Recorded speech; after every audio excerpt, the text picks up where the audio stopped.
저는 서울에 살고 있는 40대 후반 여자입니다. 친정이 서울이라 지하철로 왕복 3시간을 다녀야 하는데 그럴 때마다 사연을 들으면서 가면 어떻게 시간이 지났는지 모를 정도로 빠르게 지나가더라고요. 심지어 어떤 날에는 내려야 할 지하철역을 지나친 적도 있답니다. 매번 그렇게 듣다가 이번에 우리 시댁에 도저히 제보를 안 하고 버틸 수 없는 일이 일어났어요. 이 얘기가 등장하면 더 재밌게 들을 수 있을 것 같아 제보합니다. 우선 이 얘기를 하려면 무엇보다 우리 친정가족에 대해 설명하고 넘어가야 합니다. 단도직입적으로 저는 부모님이 이혼하셨어요. 그런데 가정 환경이 안 좋거나 가난하거나 그런 것은 전혀 아니랍니다. 제 위로는 3살 차이가 나는 친언니가 있고 부모님은 정확히 제가 초등학교 1학년일 때 이혼하셨어요. 이혼 전에도 부모님은 사이가 좋으셨고 언니와 저를 데리고 여행도 자주 다니고 외식도 자주 하는 화목한 가정이었습니다. 아버지는 은행에 다니셨는데 이미 그때도 나이에 비해 능력이 좋아서 돈이 부족한 집은 아니었어요. 그런데 왜 이혼했는지 궁금하시죠? 부모님은 사이가 안 좋아서가 아니고 친할머니 때문에 이혼하셨습니다. 친할머니가 우리 엄마와 외할머니를 매우 싫어하셨거든요. 결혼 전에도 끔찍히 싫어해서 엄마를 찾아가 몇 번이고 결혼하지 말라고 난리를 쳐서 외할머니가 엄마를 말릴 정도였다고 합니다. 그런데 엄마와 아빠는 둘이 너무 사랑하니까 헤어지지 못하고 그대로 집안 반대에도 결혼해서 저와 언니를 낳았어요. 친할머니는 당연히 엄마의 자식인 언니와 저를 싫어하셨는데 찾아가서 인사하면 당장 나가라고 소리를 지르고 심지어 들고 있던 사과를 던져 그게 제 머리에 맞기도 했습니다. 제 기억 속에도 친할머니 하면 너무 무서워서 꿈에도 나올 정도였죠.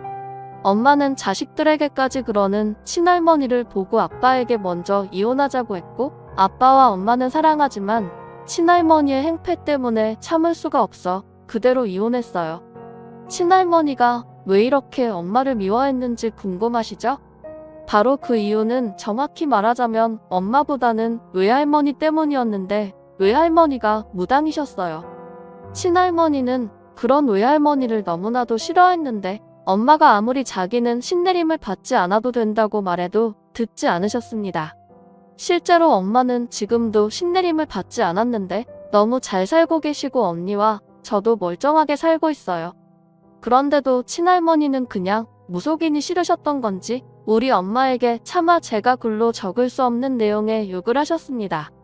제가 아직도 기억나는 장면이 있는데 하나만 언급하고 지나갈게요. 엄마가 아빠와 이혼하시기 직전이었는데 워낙 친할머니가 우리를 싫어하니까 아빠는 가족을 친가에 데리고 가지 않으셨습니다. 그런데 아마 그날은 친할아버지의 제사여서 어쩔 수 없이 갔던 걸로 기억해요. 그렇게 간 친가에서 엄마에게 친할머니는 막말을 퍼부으셨습니다. 너 때문에 우리 아들한테 무슨 일 생기면 그땐 내가 내 자식 가만 안 둘 거야. 강호해. 하며 저와 언니에게 뭘 보냐고 당장 나가라고 소리 지르셨어요. 어린 저는 그런 할머니가 너무 무서워서 그 자리에서 오줌을 싸고 말았는데 그걸 본 엄마는 조용히 저와 언니를 데리고 집으로 왔고 그 일로 그동안 참았던 게 터져서 아빠와 이혼했습니다. 다행히 엄마는 직업이 있으셨고 아빠는 서류상으로 이혼해서도 자주 만나자고 했는데 엄마는 친할머니가 그렇게 대해도 아빠를 사랑하셨고 무엇보다 언니와 저에게 지극정성이라 우리는 적어도 일주일에 한 번은 엄마와 같이 만나서 밥을 먹었어요. 이혼했지만 이혼한 게 아닌 그런 가족의 형태였습니다. 아버지가 돈을 잘 버니까 언니와 저는 아빠와 살며 부족함 없이 지냈고 엄마도 가끔 우리 집에서 자고 갔어요. 부모님 둘 다 이혼하시고 재혼하지 않았고 아빠는 이혼을 계기로 친할머니와 아예 연락을 끊으셨습니다. 아들에게 외면받은 친할머니는 그게 충격이었는지 우리 집으로 찾아와서 언니와 저를 붙들고 너희 아빠 어디 있는지 당장 말하라고 했던 적도 있어요. 초등학생 자매였던 우리는 너무 무서워서 울고 있었고 그걸 본 옆집 아주머니께서 데리고 집으로 들어가셨죠. 이 계기로 아빠는 우리를 데리고 다른 동네로 이사까지 갔고 친가와는 그렇게 연락이 끊겼습니다. 아빠는 매우 바쁜 사람이었는데 그래도 저와 언니에게 다정하고 지원도 많이 해주셨어요. 엄마는 간호사여서 교대 근무를 했는데 아빠가 너무 바빠서 집에서 잠만 자야 하는 시기에는 엄마가 휴일이며 마사 언니와 저와 같이 집에서 밥을 먹기도 했습니다. 그렇게 이혼했지만 저는 그래서 일부러 남들에게 우리 부모님이 이혼했다는 사실을 알리지 않았어요. 마음만 먹으면 언제든지 엄마와 통화하거나 만날 수 있었고 아빠도 엄마도 서로 아직 사랑하는 것을 알고 있었으니까요. 엄마는 신혜림은 받지 않았지만 유난히 남들보다 촉이 발달한 사람입니다. 그래서 꼼자리가 흉흉한 날엔 언니와 저에게 꼭 조심하라고 알려주기도 하셨어요. 엄마의 이런 촉은 저도 소름이 돋을 정도였는데 예를 들어 우리 친언니가 미술 전공을 해서 대학의 실기시험을 보러 가던 날이었어요. 아빠가 하필 때문에 바쁜 날이라 고등학생이던 제가 언니 시험을 따라갔는데 엄마가 아침에 전화가 와서 받았더니 저와 언니에게 꼭 지하철을 타라고 했습니다. 우리는 아빠가 준 용돈으로 택시나 버스를 이용하려고 했는데 엄마는 무조건 땅속에 있는 지하철을 타라고 하셨어요. 꿈에서 큰 사고를 봤다고 조심하라고 하며 엄마가 근무 끝나면 데리러 갈 테니 대학에서 나오지 말고 그대로 가만히 있으라고 하셨죠. 그리고 그날 어떻게 됐는지 아세요? 실제로 언니와 제가 타고 가려고 했던 버스가 사고가 났습니다. 심지어 택시와 일반 자동차가 다 엮여 있던 아주 큰 사고였고 7중 추돌 사고였어요.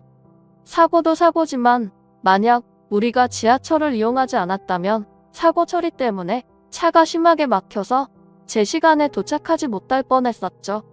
그 사고 지점이 하필이면 터널이라 수습하고 나면 이미 실기시험이 끝난 후였을 거랍니다. 이렇게 엄마는 촉이 좋지 않다고 언니와 저에게 1년에 한두 번 말씀해 주셨는데 그럴 때마다 언니와 저는 큰 도움을 받았어요. 그러다 제가 고등학교 3학년 봄에 우리 집에 예상치 못한 일이 일어나게 되었습니다. 바로 아빠가 일하시다 그만 과로와 스트레스로 쓰러지시게 되었습니다. 학교에서 공부하다 선생님이 급하게 저를 부르셔서 가봤더니 당장 병원에 가라길래 울면서 병원에 도착했어요. 이미 엄마와 언니는 와 있었고 아빠는 정신도 차리지 못하고 누워 있었습니다. 일하다 쓰러진 아빠는 정확한 원인이라도 알면 좋겠는데 그저 과로가 원인인 것 같다고 병원에 입원해서 경과를 지켜봐야 했어요. 그래서 우리 집으로 엄마가 와서 많이 도와주셨는데 아무래도 거리가 있고 엄마도 일하고 있으니까 완벽하진 않았죠.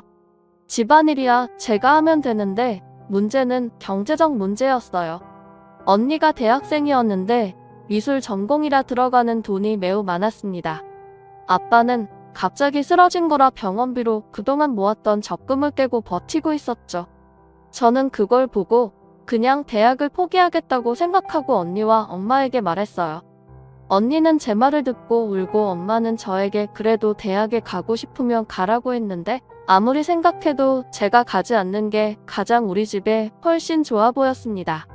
그래서 고등학교를 졸업하고 저는 바로 중소기업에 입사했어요.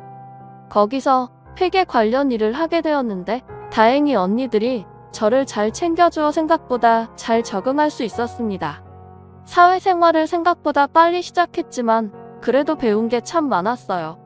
돈을 버니까 언니 등록금도 대주고 엄마에게 용돈도 줄 수 있어 기뻤습니다. 물론 그럴 때마다 언니와 엄마는 저보고 돈을 주지 말라고 했지만 저는 그동안 막내라 사랑을 받고 자랐으니 그 정도는 해주고 싶었어요. 그렇게 1년이 지나자 아빠는 다행히 회복해서 퇴원하고 집으로 올 수 있었는데 회사는 다니지 못하셨습니다. 일상생활은 가능했으나 직장에 다니거나 그러진 못하셨죠.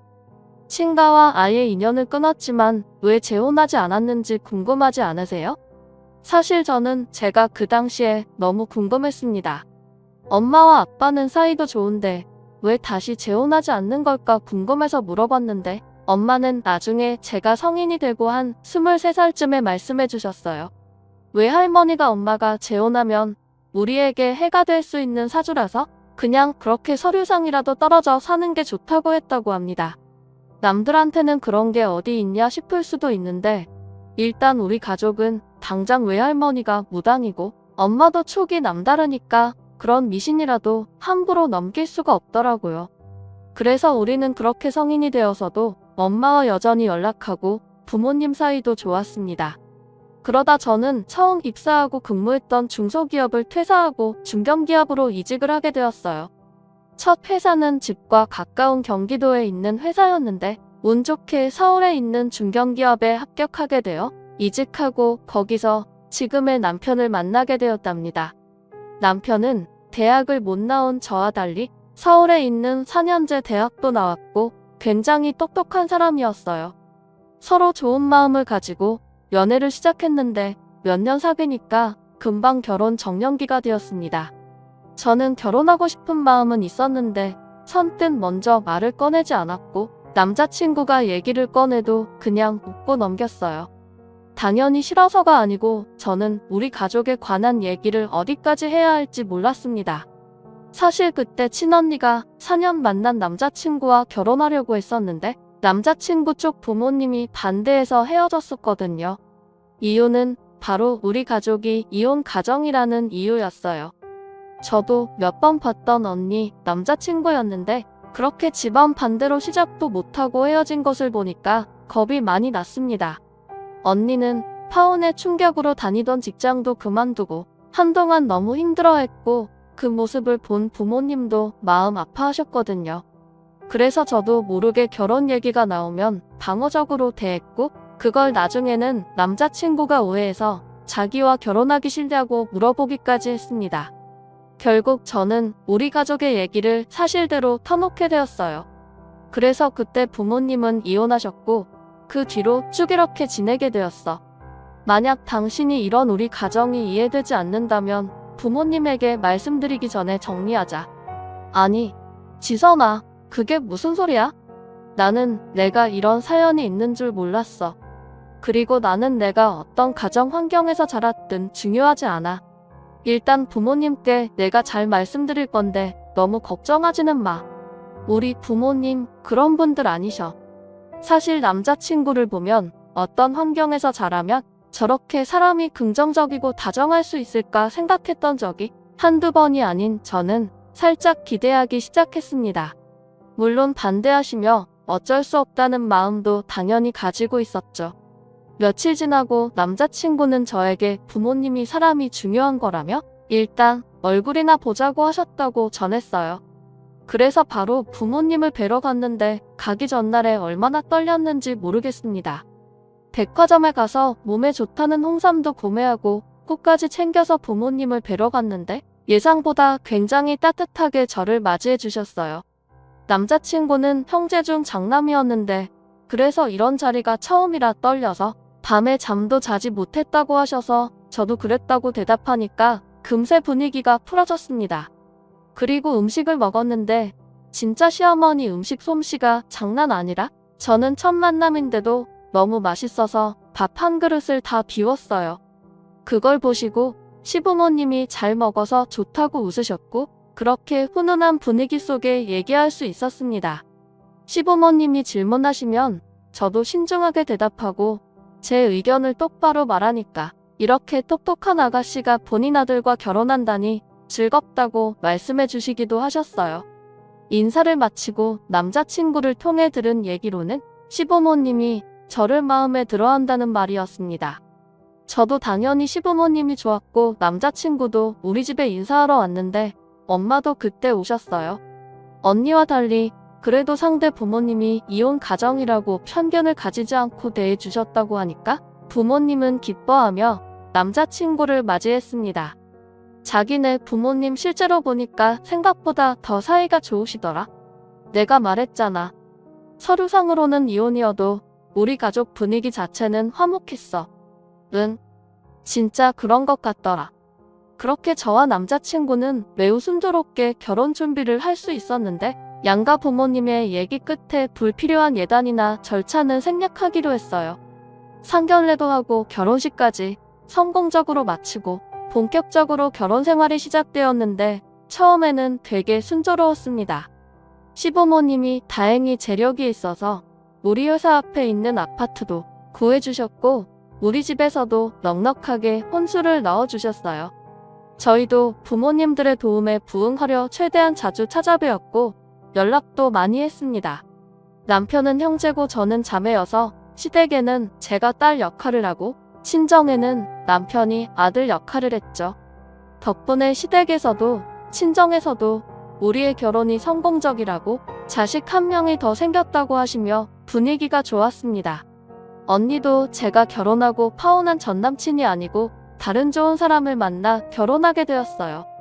다행히 새로운 사람의 부모님께서도 우리 시부모님처럼 이혼 가정이 중요한 게 아니고 사람 됨됨이가 중요하다고 하시며 언니를 좋게 봐주었다고 합니다. 언니와 제가 결혼하자 아빠는 특히 엄마보다 더 좋아하셨어요. 당신께서 아프니까 아무래도 딸들의 미래에 대해 많이 걱정하고 있었거든요. 남편은 형제여서 밑으로 시동생이 한 명 있었는데 제가 결혼하고 2년 뒤에 결혼하게 되었습니다. 서방님은 제가 결혼하기 전에 시댁에 갈 때 종종 보았는데 성격도 좋고 외모도 훌륭해서 여자들에게 인기가 딱 봐도 많을 것 같았어요.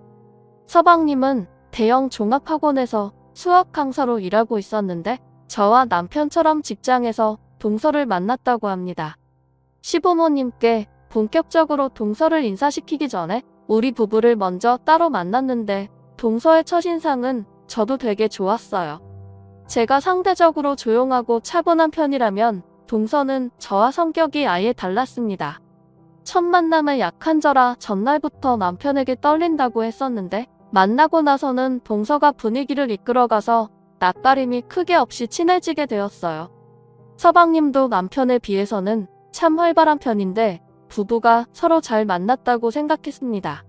남편의 회사에서 친절하고 무엇보다 매우 성실하고 어떤 경우에도 침착한 게 좋아서 결혼을 결심했었는데 동서는 서방님이 반대로 활발하고 매번 자신감 있는 태도가 좋았다고 해요.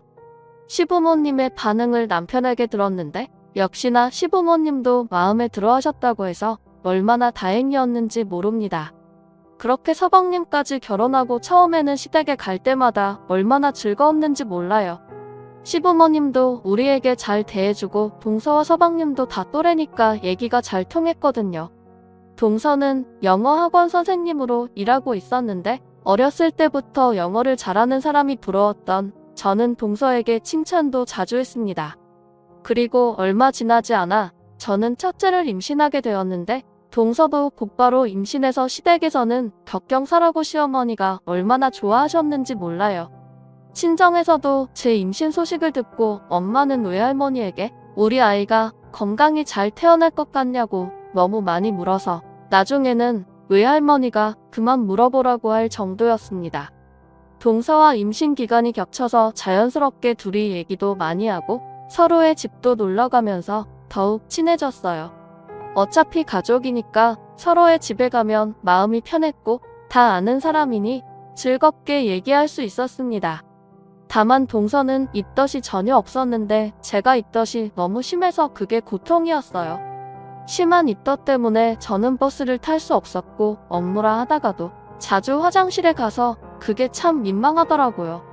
제 몸 상태도 그렇지만 회사에 폐를 끼칠 수 없으니 그렇게 퇴사하게 되었습니다. 남편과 시부모님도 무조건 제 몸이 우선이라고 많은 배려를 해주었는데 특히 시어머니는 제가 갈비찜을 유난히 좋아하는 것을 알고 집에 갈비찜을 얼마나 많이 가져다 주셨는지 몰라요. 시아버지도 저에게 남편 몰래 쓰라고 용돈도 크게 주셔서 저는 다른 것은 몰라도 결혼만큼은 누구 하나 부럽지 않을 정도로 잘했다고 생각했습니다. 다행히 입덧은 요란했었지만 출산은 큰 무리 없이 순산할 수 있었어요. 의사의 반대에도 저는 자연분만을 고집해서 낳았는데 너무 다행히 저도 아이도 건강했습니다. 친정에 가서 산후조리를 하고 우리 집으로 왔는데 그때부터 특히 동서와 같이 공동 육아를 하게 되었어요. 동서는 아들을 낳고 저는 딸을 낳았는데 개월수가 비슷해서 말이 잘 통했습니다. 그런데 아이들 나이가 100일이 지나가고 점점 커가면서 동서와의 만남이 그렇게 달갑지 않았어요. 일단 저와 아이를 키우는 양육 방식의 차이가 컸는데 우리 부부는 남편도 그렇고 저도 그렇고 아이들 발달에 크게 신경을 쓰는 편이 아니었습니다. 관심이 없는 것은 절대 아니고 만약 아이가 좀 늦게 걷거나 말이 늦어도 크게 스트레스 받지 말고 사랑을 많이 주며 키우자고 무엇보다 인성이 제일 중요하다는 주의였죠. 그래서 저는 개월 수에 맞는 발달 과정도 제대로 알지 못할 정도로 그냥 먹는 것에 신경 쓰고 또 보건소에 가서 맞아야 하는 필수 접종만 챙기기 바빴습니다. 다행히 우리 딸은 발달이 빠른 편이라 돌전에 걸었는데 동선의 아기는 돌 때도 걷지 못했어요. 저는 그냥 자연스러운 현상이니 너무 신경 쓰지 말고 언젠가 다 걸을 거니까 스트레스 받지 말라고 했는데 동서는 눈에 띄게 상심했죠. 너무 티가 나니까 시부모님 앞에서 동선의 아기를 많이 칭찬하고 저도 아기가 뭐만 하면 똑똑하다 영리하다 남발을 했어요. 하지만 우리 딸이 말도 더 빨랐고 동선의 아기는 우리 딸의 개월수가 되었을 때 말을 하지 못했습니다. 동서는 그 이후로 더 아이 교육에 집착하기 시작했는데 특히 본인이 영어 강사니까 아직 한글도 떼지 못한 아이에게 영어를 주입하기 시작했어요. 다른 것은 몰라도 영어만큼은 우리 아이에게 지기 싫었는지 3살인 애한테 영어로 말 끊는 것을 보고 저는 속으로 얼마나 놀랐는지 모릅니다. 뭐 그래도 그럴 수 있다고 생각했어요. 모든 엄마는 자기 아이가 천재인 줄 아는 게 당연한 거고 저도 우리 딸이 제 눈에는 천재고 박사였으니까요. 그래도 겉으로는 티내지 않고 시댁 식구들도 나서서 서방님 아이를 지켜세우니 동서 마음이 좀 풀렸던 것 같습니다. 그리고 저는 둘째를 바로 가져서 2살 터울에 둘째 딸을 낳았고 동서도 둘째로 딸을 낳았는데 우리 둘째보다 1살 아래였어요. 첫째들은 그래도 나이가 똑같으니 비교가 이해됐지만 둘째는 터울이 14개월이나 나는데도 동서는 아이 발달에 대해 비교하기 시작했습니다. 어머 형님 서윤이도 지훈이처럼 빨리 걷네요? 무슨 방법이라도 있으세요? 딱히 다른 방법은 없고 그냥 키우지 뭐 동서는 둘째도 빨리 걸을 거야. 원래 여자애들이 남자애들보다 어릴 때 발육이 빠르잖아. 너무 걱정하지 마. 만날 때마다 제가 따로 어떤 좋은 점을 알고 있는 건지 묻는 동서가 저는 점점 불편해졌어요. 그래도 가족이니까 최대한 겉으로 티를 내지 않았죠. 시부모님도 눈치채시고 일부러라도 동서가 있을 때는 우리 아이들의 발육 상태에 대해 칭찬하지 않으셨습니다. 그러다 사건이 하나 터지게 되었는데 바로 우리 부부와 서방님 부부의 첫째 자식들의 초등학교 때였어요. 그렇게 사교육에 관심이 많지 않았던 저와 남편은 아이가 친구들과 비교했을 때 말이 빠르고 잘한다는 것은 알았어도 영재라고 생각은 하지 않았습니다. 그런데 7살 초반의 유치원 선생님에게 진지하게 연락이 왔었어요. 어머님, 지훈이 영재학교에 보내도 되실 것 같아요. 한번 학원이라도 알아보세요. 사실 저는 저 전화를 받고도 진지하게 생각하지 않고 그냥 선생님이 우리 딸을 참 좋게 봐준다고만 생각했습니다. 그런데도 제가 그냥 별다른 행동을 취하지 않자 이번에는 원장님이 남편에게 연락해서 원으로 오라고 했어요. 이렇게까지? 싶었는데 유치원 선생님들은 우리 첫째가 공부에 재능이 있는 게 확실하다고 무조건 검사라도 받아보라고 하셨습니다.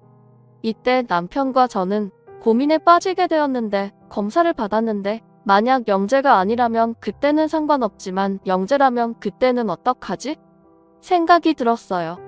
물론 아이가 똑똑하다니까 엄마로서 좋았는데 그거와 달리 저와 남편은 그냥 일반 학교를 진학하게 하고 싶었거든요.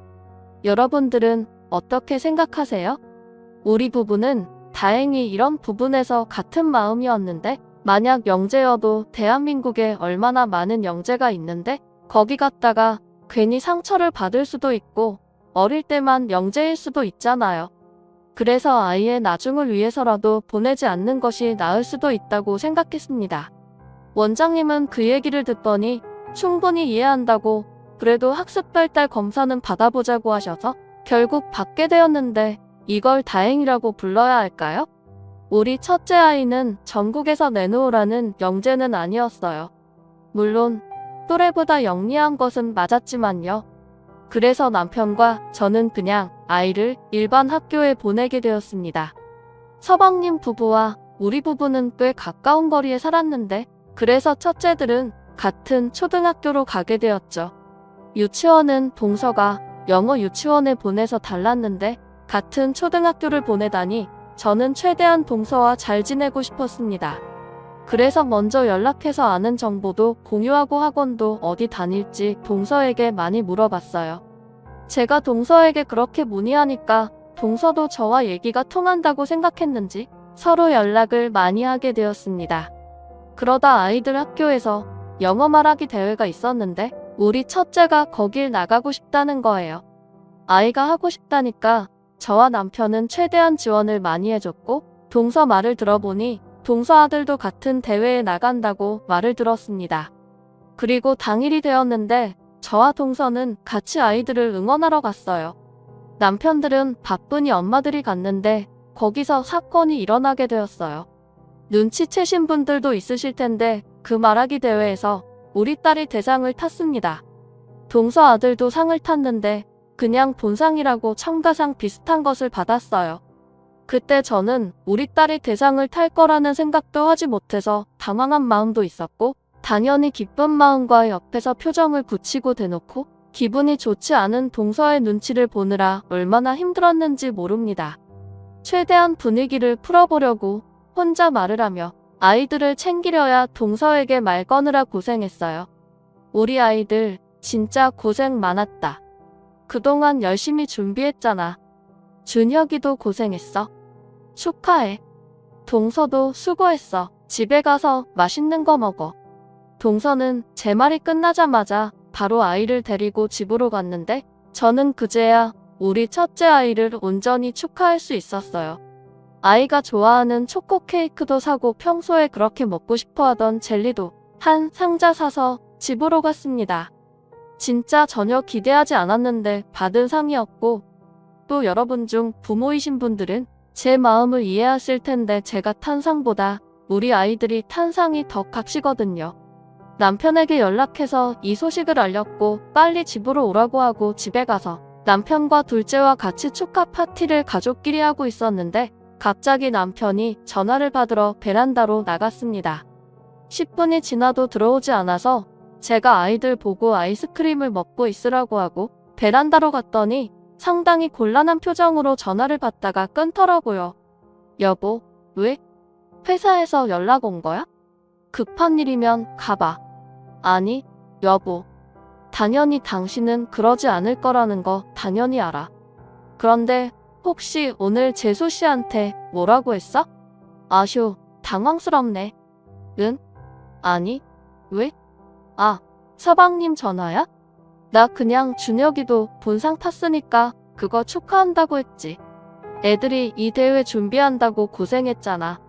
재수 씨가 집에 오더니 준혁이를 쥐잡듯이 잡으면서 엄마가 영어 선생님인데 어떻게 영어 말하기 대회에서 대상이 아니라고 뭐라 했대. 그러면서 당신이 동서를 조롱하듯 말했다고. 나 지금 울고 있어서 분위기가 말도 아니래. 저도 너무 황당해서 무슨 말을 해야 할지 몰랐습니다. 동서에게 제가 조롱을요? 살면서 남에게 조롱을 받은 적은 있어도 제가 한 적은 없었고 심지어 너무 남에게 싫은 소리를 못하는 게 답답하다는 말을 듣던 저였는데 저 소리를 들으니까 심장이 쿵쾅거리기 시작했습니다. 제가 아무 말도 하지 못하니 남편은 당연히 제 편이라고 했는데 저는 억울하기도 했지만 괜히 여기서 동서에게 연락하면 분위기가 더 이상해질까봐 굉장히 찝찝한 마음으로 잠들었어요. 그리고 바로 그 다음 주가 시어머니 생신이라 같이 모였는데 동서는 대놓고 저에게 화가 나 있었습니다. 시부모님 앞이기도 하고 아이들이 보고 있으니 저는 최대한 동서에게 맞춰주었어요. 제가 그렇게 애쓰자 당연히 동서는 기분이 풀린 것 같았습니다. 그 뒤로 동서는 저에게 연락해서 아이들 학원을 어디로 보내는지 다 물어보면서 집에도 더 자주 놀러왔어요. 아이들이 공부하는 책은 무엇인지 궁금해하고 심지어 본인이 애들 책의 진도까지 들춰보며 확인했습니다. 남편도 저도 당연히 아이들이 공부를 어느 정도 잘하니까 좋긴 했는데 그렇다고 학원을 빈틈없이 보내거나 그러진 않았거든요. 그런 우리에게 아이들 학원 다른 곳도 다니는 거 아니냐며 확인도 하고 동서는 매우 관심이 많았어요. 아무래도 둘째보다는 첫째가 더 심했는데 같은 학교에 다니고 나이도 동갑이라 우리 아이가 조금만 더 잘해도 동서는 저에게 연락해서 어떻게 준비한 거냐고 묻고는 했습니다. 그러다 동서가 집에 놀러 오라고 해서 우리 아이들을 데리고 동서네 집으로 갔는데 그날 동서의 분위기가 좋지 않았어요. 도착해서 들어갔는데 동서는 화가 나 있었고 동서네 아들은 울고 있었거든요. 당황해서 왜 그러냐고 물어봤더니 동서 아들이 학원에서 하는 레벨 테스트를 통과하지 못해서 제일 높은 반에 들어가지 못해 동서가 화가 났다고 하길래 저는 그냥 아무하기 없이 말을 했습니다. 아직 대학에 진학하려면 멀었는데 벌써 그렇게 높은 반에 집착할 필요가 없잖아요. 그러면 본인도 아이들도 힘들 테니 최대한 좋게 말을 꺼냈습니다. 동서 너무 그렇게 화내지 마. 애들도 다 자기 때가 있는 거야. 억지로 시키면 더 못하잖아. 그리고 충분히 똑똑하니까 기다리다 보면 동서 기대에 맞게 부응할 거야. 형님은 형님 애들이 공부를 잘하니까 그런 말을 할 수 있는 거죠. 저도 형님처럼 애들이 아무 노력 없이 잘 됐으면 좋겠어요. 뭐? 동서 그래도 왜 그렇게 말을 해? 그리고 동서네 애들도 똑똑하잖아. 내 말은 그냥 지켜보자는 거야. 아직 애들 너무 어려. 언제까지 지켜봐요? 계속 돈값 사촌한테 밀리는 거 지켜봐요? 이것도 한두 번이지. 저는 너무나도 악의적인 동서의 말을 당황했습니다. 그래도 아이들 얘기라 평소 제 성격이라면 절대 못할 말은 내뱉을 수 있었죠. 동서의 얼굴을 보며 같은 가족끼리 왜 그런 말을 하냐고, 저는 절대 경쟁 상대로 보지 않는다고 말하고 바로 아이들을 데리고 집에 왔어요. 집에 오면서도 화가 나서 얼굴이 빨개진 채로 있으니까 아이들이 오히려 저에게 걱정할 정도였습니다. 살면서 아무리 당황해도 이렇게 화가 났던 적이 없었는데 동서를 만나고 제 감정이 이렇게 다양한지 알게 되었죠. 시부모님 복이 많아서 시집살이로 힘들었던 적이 전혀 없었는데 이렇게 손 아래 동서 복이 없을 줄 누가 알았겠어요. 그리고 남편이 퇴근했길래 낮에 있었던 일을 얘기했더니 남편은 화가 나서 서방님께 전화하려고 하더라고요. 웬만하면 화를 내지 않은 남편인데 겨우 그런 남편을 말리고 제 생각을 그대로 남편에게 말했습니다.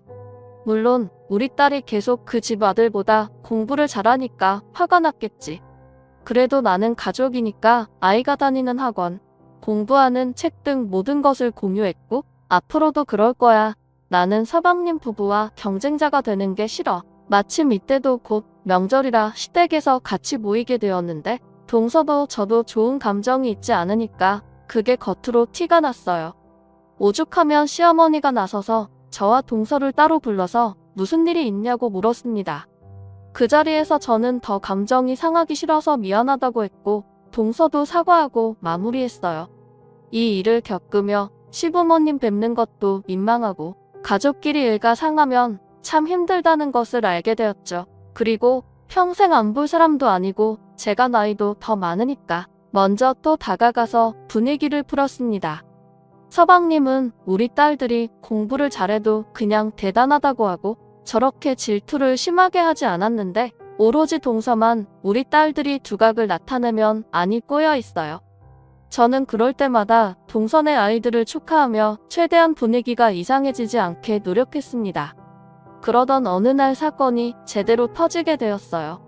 아직도 그날의 공기가 기억날 정도인데 그날은 시아버지 생신이었습니다.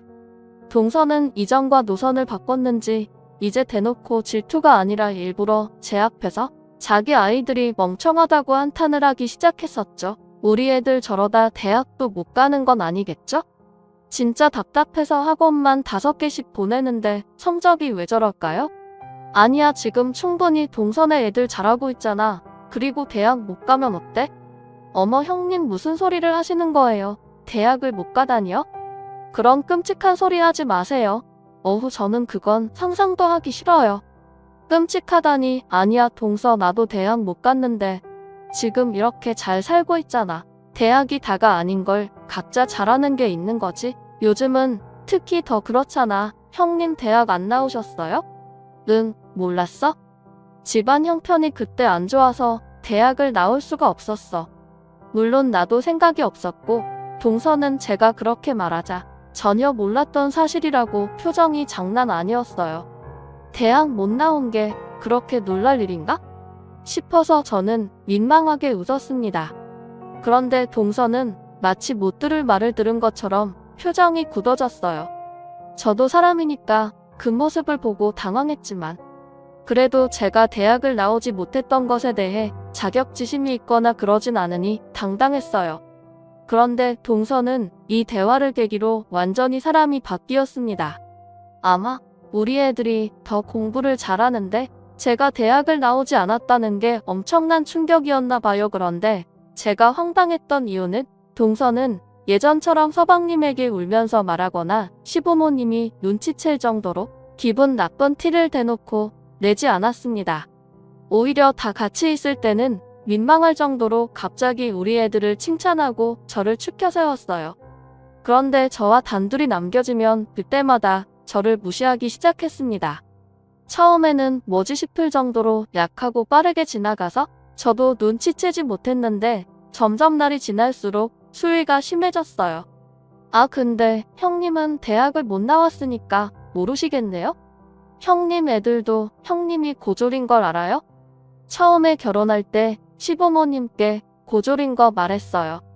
이렇게 질문으로 시작되어서 얼떨결에 대답을 하기도 했고 기분이 나빠도 저렇게 딱 치고 빠지니까 진지하게 화내기가 민망했습니다. 동서가 예전에는 집안 가족들에게 광고라도 하는 듯 티를 냈다면 이제는 완전히 바뀌어서 오죽하면 우리 신랑이 저에게 뭐라고 했는지 아세요? 재수씨가 드디어 정신 차렸나 봐. 이제 당신한테 그렇게 적대적이지 않네. 예전에는 대놓고 당신을 불편한 티를 냈잖아. 나이가 들어서 그런 건가? 제 편인 남편까지 저렇게 말하니까 저는 기분이 나빠도 꾹 참을 수밖에 없었죠. 제가 앞서 말했듯 우리 시부모님은 완벽하신 분들이셨고 저만 참으면 아무 일도 일어나지 않았으니까요. 그런데 제가 아무리 묻어난 성격이고 화를 잘 내지 않아도 화가 나는 일이 있는데 그건 바로 우리 아이들과 친정에 관한 얘기입니다. 예전에 동서와 싸웠던 일도 우리 아이들을 건든 게 아니라면 저는 절대로 그렇게 화내지 않았을 거예요. 동서는 저를 아무리 찔러도 반응이 없자 친정과 아이들에 대해 얘기하기 시작했습니다. 참고로 우리 아이들은 제가 대학을 졸업하지 않은 것은 이미 알고 있어요.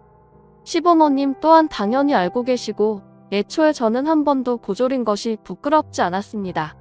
그래서 별 반응이 없었던 건데 그러다 일이 터지게 되었어요. 그날은 정확히 설날 전날이었고 저와 동서만 둘이 시댁 집에 남겨지게 되었습니다. 시부모님의 친척 집에 방문하고 오겠다고 저희에게 쉬고 있으라고 하셨죠. 그날도 역시나 동서는 둘만 남게 되니까 저에게 시비를 걸기 시작했고 저는 최대한 무시하고 있었습니다. 분명 시부모님이 나가기 전에는 저에게 형님 하며 얘기하다 집 밖을 나가자 돌변하더라고요. 사실 그 모습을 보는 게 한편으로는 즐겁고 웃겨서 가만둔 것도 있을 정도로 앞과 뒤가 달랐습니다. 아무튼 저는 부엌에서 조용히 칼질하며 양파를 썰고 있었어요. 시어머니는 저와 동서에게 뭘 시키는 분이 아니시고 혼자 다 해놓는 편이라 우리가 명절 음식을 준비할 게 딱히 없었고 저는 그래서 냉장고에 있는 채소나 정리해 주려고 했던 거였죠. 형님 뭐 하세요? 그냥 양파 썰어. 동서는 그냥 거실에 앉아 있어. 형님 근데 제가 궁금한 게 있어요. 혹시 형님은 원래 그렇게 무식했어요? 양파를 그렇게 썰면 눈 매워요. 대학 가셨으면 이런 거 아셨을 텐데. 아 웃겨. 동서는 저렇게 말하더니 갑자기 혼자 배를 부여잡고 웃기 시작했습니다. 저렇게까지 해야 하나 싶은 마음에 어이가 없어서 무시했는데 동서는 제가 반응이 없자 수위를 높여 공격했어요. 무시가 답이라고 생각했는데 동서는 제 반응을 어떻게든 끌어내고 싶었나 봅니다. 그런데 혹시 형님 애들 대학 못 가면 그거 형님 때문이죠. 형님 중학교 때까지 공부 잘하다가 고등학교 올라가서 성적 퍽 떨어지는 애들 많대요. 형님 딸들도 그러면 어떡해요? 그런데 아주버님은 어디서 만나셨어요? 처음부터 대학 못 나온 거 말했나요? 동서가 말할 때마다 저는 전혀 대답하지 않았는데 그게 화가 났는지 동서는 선을 넘고 말았습니다.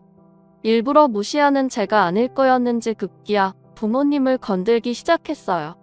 아, 근데 형님 혹시 부모님이 이혼했다고 들었는데 아무래도 가정 환경이 대학 진학할 때 많이 중요하죠?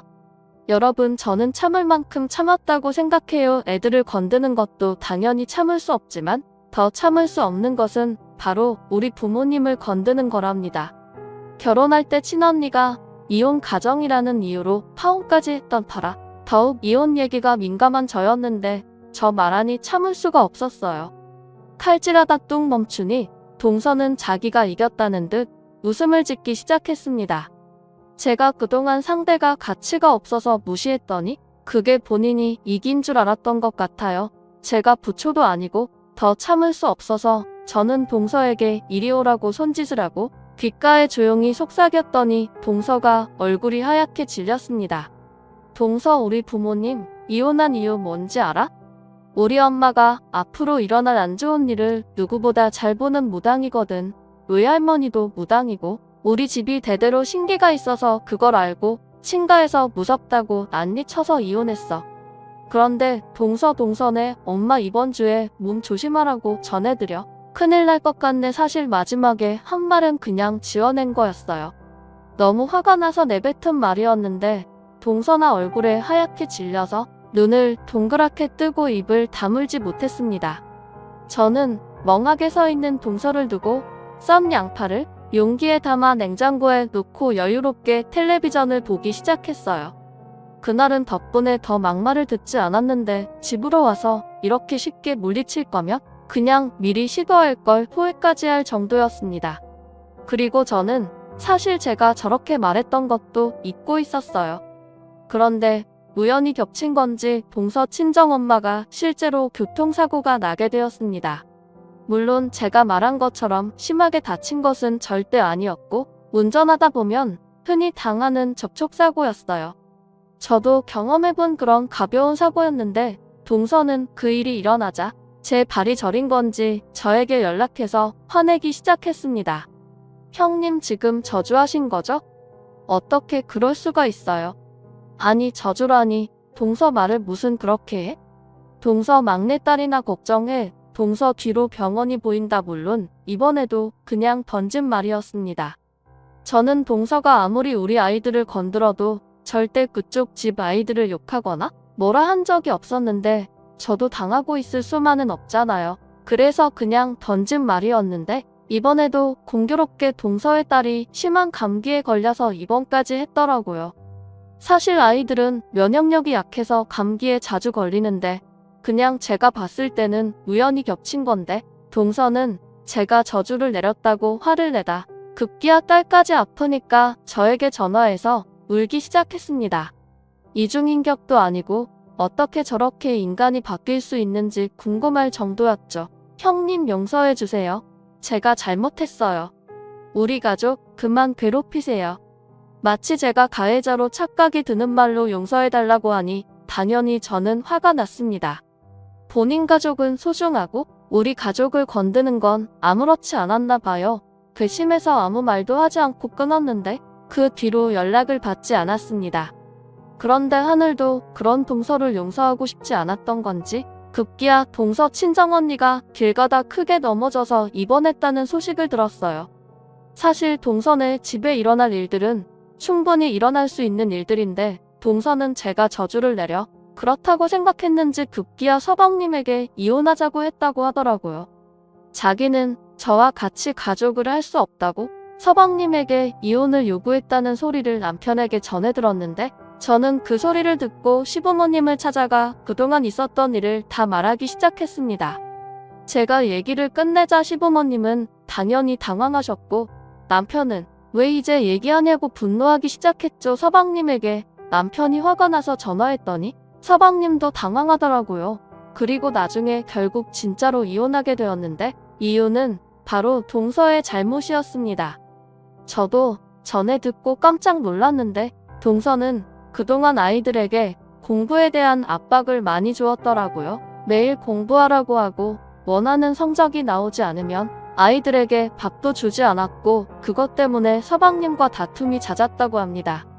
그런데 동서는 급기야 본인 친정에 계속 다치는 사람이 늘어나니까 그걸 제 탓이라고 말하며 서방님에게 시부모님 욕을 했대요.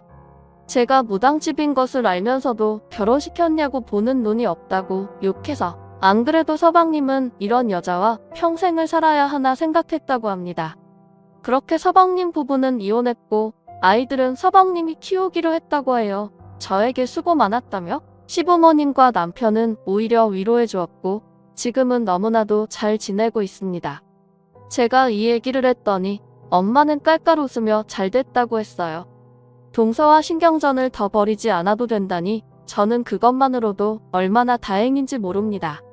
이혼하며 재산 분할 과정에서 법정 싸움까지 갔다고 들었는데 결과적으로 서방님은 손해 없이 마무리했다고 들었어요. 서방님은 그래도 그동안 봤던 적이 있으니 변호사를 써서 끝이 더럽게 끝내고 싶지 않았는데 동서가 끝까지 손해나 하나도 보지 않으려고 해서 결국 동서는 아이도 못 데려가고 재산도 받지 못했습니다. 이혼하면서 동서 친정에 주고 있던 용돈도 없어지니까 동서는 친정 부모님이 서방님에게 전화해서 종일 일도 못하게 괴롭히고 했나봐요. 나중에는 서방님이 질려서 아이 다 차단까지 할 정도였죠. 그래서 오히려 서방님은 저에게 이런 여자와 평생 살 뻔했다고 고맙다고 했답니다.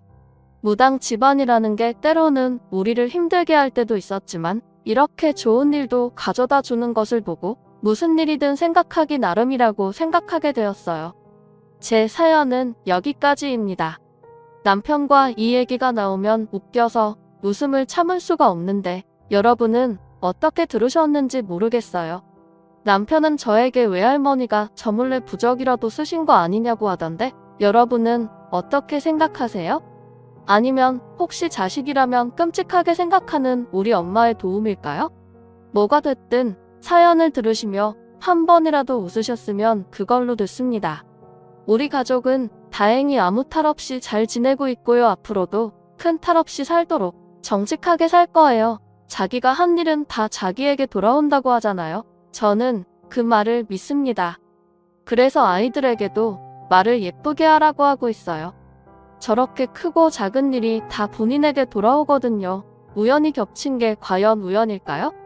싶기도 하고 참 재밌는 일이었습니다. 제 사연 들어주셔서 감사합니다.